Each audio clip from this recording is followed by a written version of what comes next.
a report on the status of libraries in our system, item 3.4. I do want to say that we are going to break at 12 or a little bit thereafter. If we need to come back for further, bring this item back for further discussion, I don't want to change this, shortchange this issue whatsoever. It's very important. I know Member Ramos brought this issue forward, so I want to make sure we give it due justice, but we are pressed by our afternoon, and so if we need to bring it back either after our item or tomorrow, reserve the right to do so. So with that, Vice Chancellor Russell. Yes, President Himmelstein, don't let the volume of people speak to the time that we plan to take. But this is a very important issue, and one that actually has not come before the Board of Governors for some time, so it is appropriate that this come to the Board of Governors. First off, I do want to personally thank Dean LeBaron Woodyard for shepherding this project and making sure that it comes to fruition. It's taken several years of pulling together information and the work of the groups that these three gentlemen represent to make this report come alive. And it provides us some great information, and that's about all I'm going to say. I'm actually going to pass it on to Dan here and have each one of them introduce themselves as they speak. Thank you very much. I'm Dan Crumb. I'm a librarian at American River College, who does have the most transfer degrees. We're happy about that. I'm also a North representative for the Executive Committee of the Academic Senate for California Community Colleges. And I'm here also in my capacity as the chair of the Chancellor's Office's Advisory Committee on Library and Learning Resources Programs. Just want to mention that we do have three major groups represented here. One is the Advisory Committee, which is advises the Chancellor's Office on library and learning resources programs.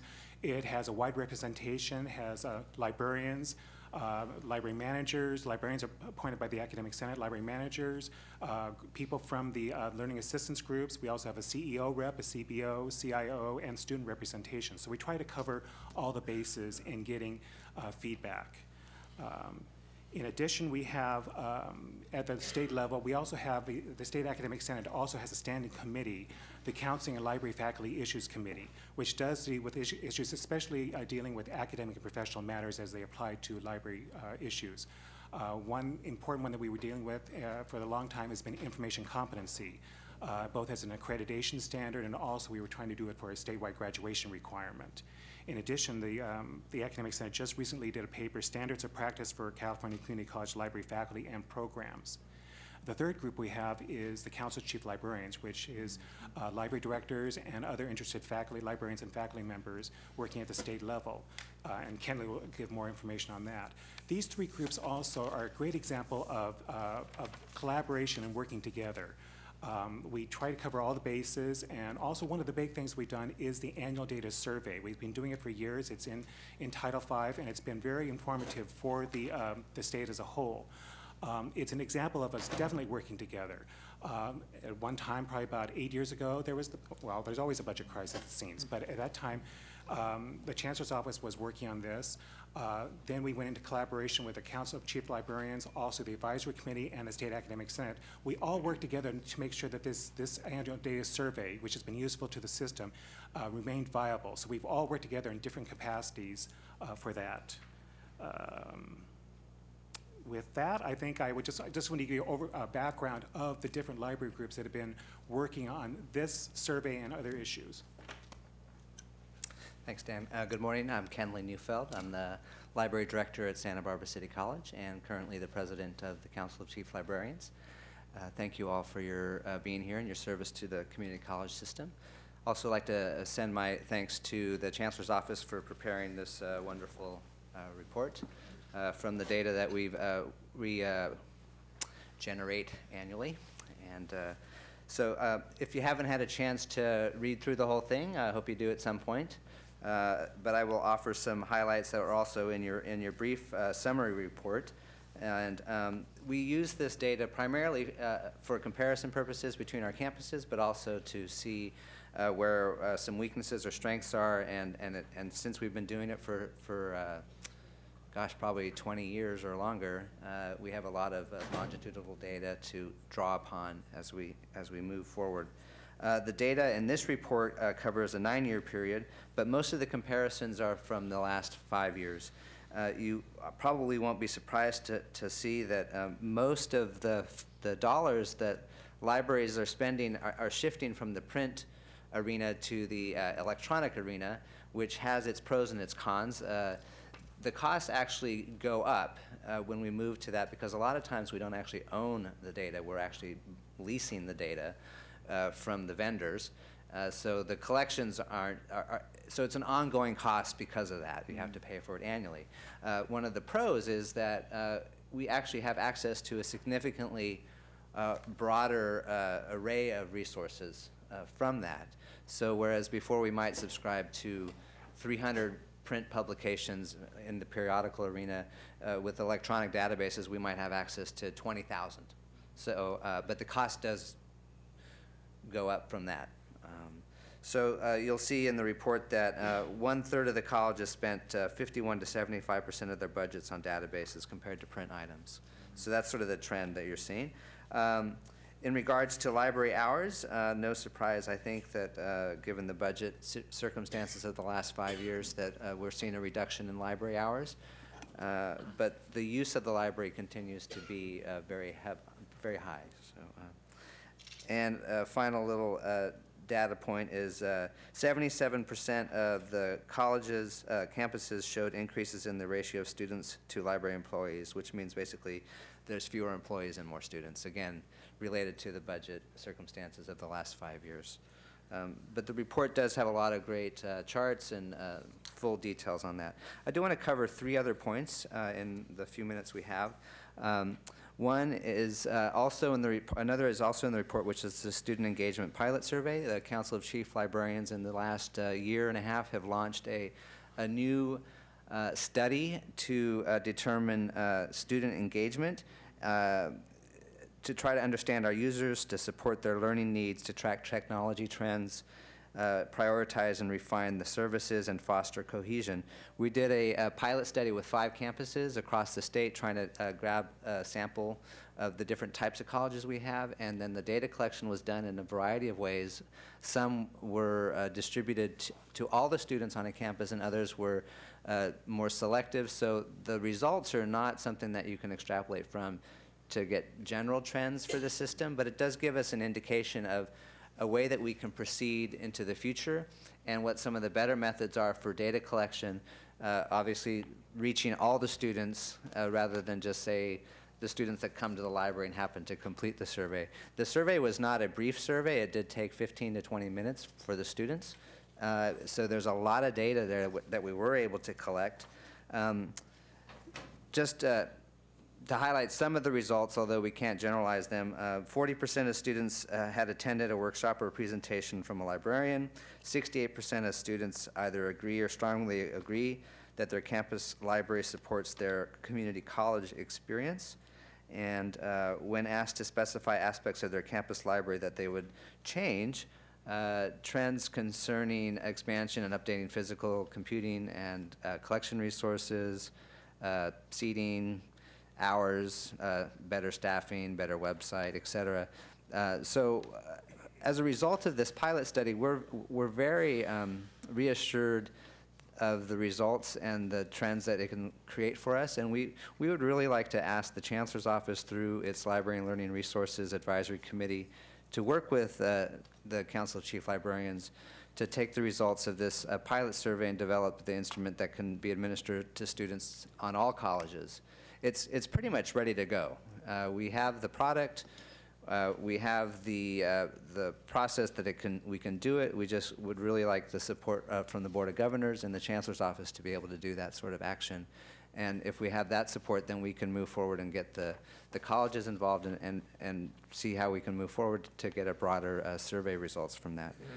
The third item is regarding some good news regarding the statewide database purchase. You may have heard about this, perhaps. For many years, the California Community Colleges have relied upon the Telecommunications and Technology Infrastructure Program, TTIP, to provide funding for libraries to purchase periodical databases. As a result of budget cuts, these funds were completely eliminated, 100% in 2009. Since those original cuts occurred, TTAC, which is the Telecommunications and Technology Advisory Committee, and CCL have worked on leveraging the system's purchasing power and working through the process of creating a single, common electronic library resource for all campuses. Recently, TTAC has managed to reallocate funding for the purposes of providing a system-wide database for every community college and center beginning this month. So as of January 1st, we have that in place. The concept of a system-wide database really isn't that novel or unique. Many other states do this, but we simply haven't done that in California yet. So a multi-year contract was awarded to a company called EBSCO, and the database will provide a general periodical, newspaper, history, automotive, and business database to every student in the entire CCC system. While the funds are made available for these resources are only a fraction of the amount previously provided, the CCC system is saving over 60% from its prior subscription rate for this same commodity. Most campuses will have curricular needs well beyond these general databases, so they'll still have to supplement on a local level their resources, but this is really a win-win for our system, for our students, in terms of what we're able to offer them, some consistency. And this particular company is something that's used by the CSU and the UCs. So when they transfer, they won't have to relearn resource environment all over again. They'll have some experience with it. And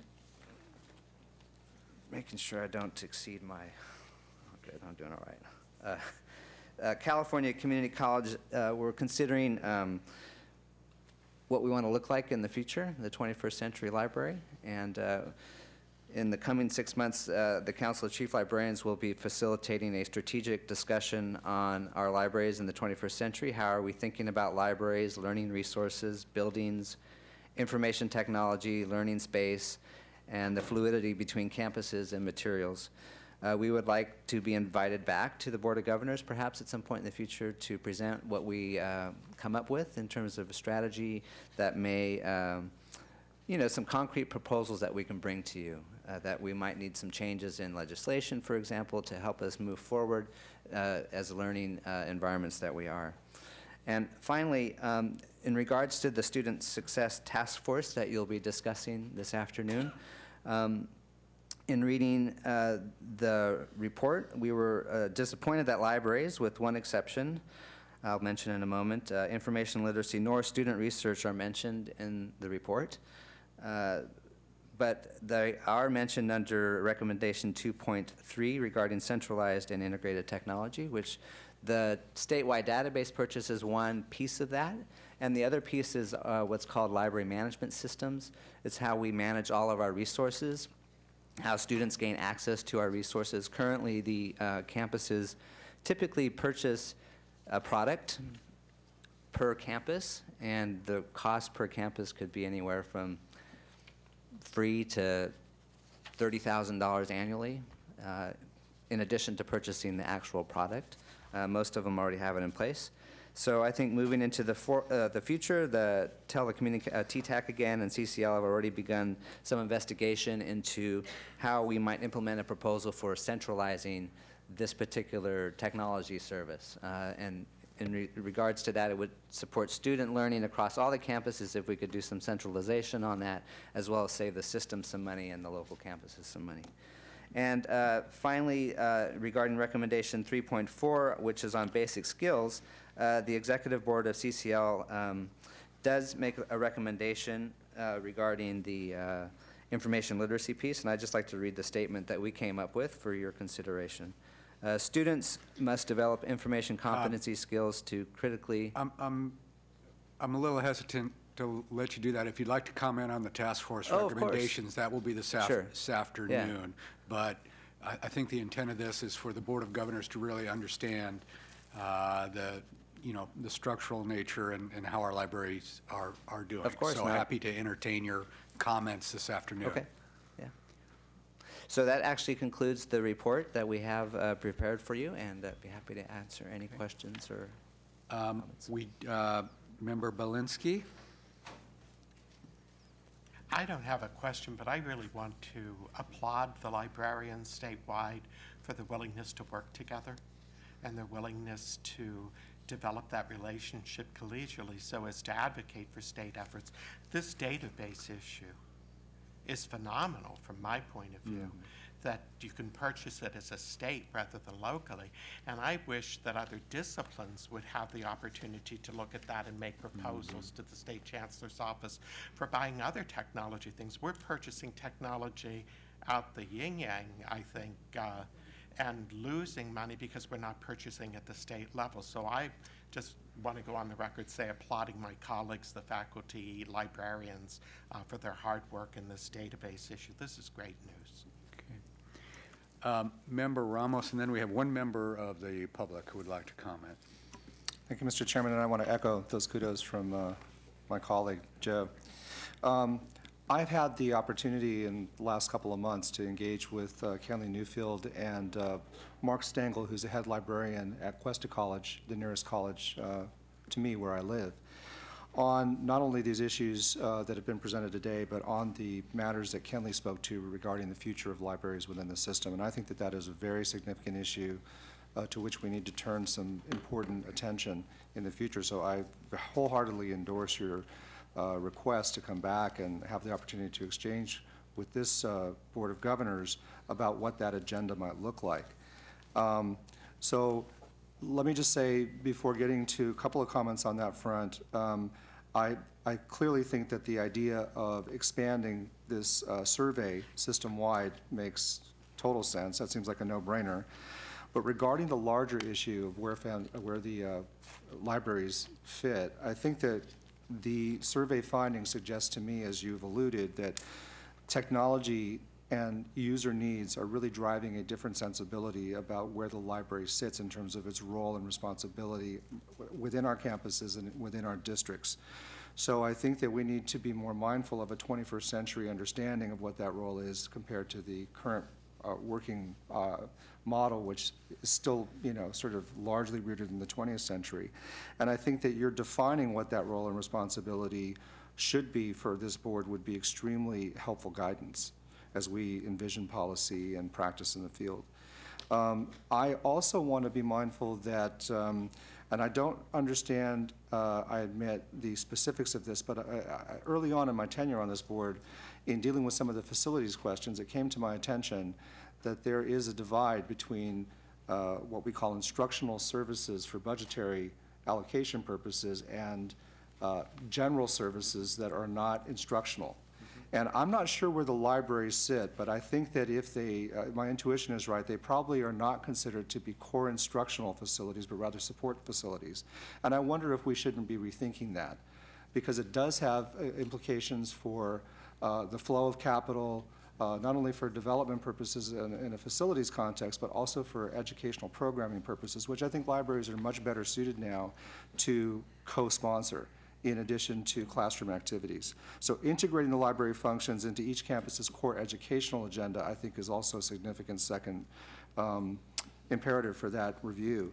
And then third and finally, I think that in light of the concerns that we all have about economies and utility enhancements, certainly looking at library facility development in the context of energy sustainability, the use of renewable materials to make those facilities cost-effective and energy responsible, and also the notion of building them and designing them with an eye to not being just fixed static structures, but structures with movable parts that can achieve different functions depending on different needs within each campus context. That's all very, very significant. So I hope that as you think through that next generation agenda, that you'll consider those ideas and concepts central to your opportunity to come back to us and have a broader conversation. Thank you. Okay. Vice President, do we have a member of the public? Greg Atkins from the Council of Chief Librarians, California Community Colleges. Good morning. I'm Greg Atkins. I've been a librarian for 40 years now, and 30 of them as a library director, and I'm currently the executive director of the Council of Chief Librarians. There are some things I want you to know about libraries as we talk about where we are going that you need to be aware of. In the California California Community College library system. The shift we talked about from print to digital is certainly happening across the library world. But what's also happening is that the vendor arrangements for digital are shifting even faster. And what we think may be firm ground today about those products and services turns out not to be. In the course of negotiating this database contract, several of the vendors had to tell us that their products had changed from the point at which they submitted their proposal to the point at which we were making a decision about those products. They lose them, they get new ones, and in particular ebooks, the vendor model is almost predatory at this point, and it's going to get worse. They're proposing for libraries that you lease that thing for 3 weeks, and then it disappears out of your collection. That's an enormous expense that libraries, in community college libraries, systems and out, will have to bear that we're not bearing now. It's a disruptive activity that you need to be aware of, this digital world that we're trying to get our arms around. More specifically to California Community College libraries, I want you to know that there is an enormous issue about equity between the community colleges in this state. What Susanville and College of the Siskiyous can offer their students in their libraries is not what Pasadena is offering to their students in its library. And part of the goal of the community college librarians is to make those disparities go away to the extent that we can, hence the database project that we've worked so long and hard on. If our students are going to transfer and have full opportunity, they need to have those resources that everybody else has to make it equal for them. And it's not that way now. We have libraries right now where there are no librarians on duty for some portion of the time that the library is open because of budget problems, because of these inequities.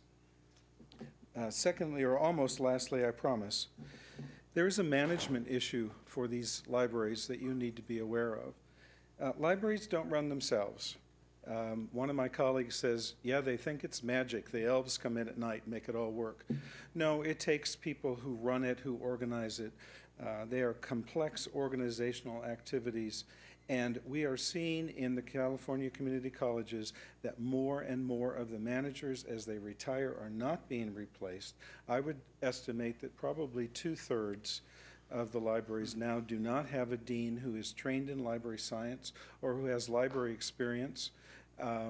They are running the fine arts department, they're running the PE department, they're running the humanities department, but they're not librarians. They don't have that experience.